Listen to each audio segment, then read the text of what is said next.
আজ আমরা বিশেষভাবে সৌভাগ্যবান এবং সম্মানিত যে বাংলাদেশের তিনবারের নির্বাচিত প্রধানমন্ত্রী বীর মুক্তিযোদ্ধা শহীদ রাষ্ট্রপতি জিয়াউর রহমানের স্ত্রী বেগম খালেদা জিয়া আজ এখানে আমাদের মধ্যে উপস্থিত আছেন।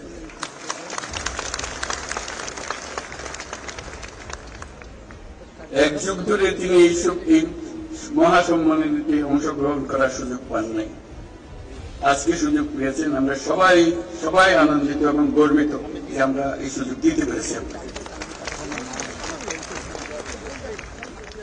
শারীরিক অসুস্থতা সত্ত্বেও এই বিশেষ দিবসে সবার সঙ্গে শরীর খাওয়ার জন্য আপনাকে আবারও ধন্যবাদ।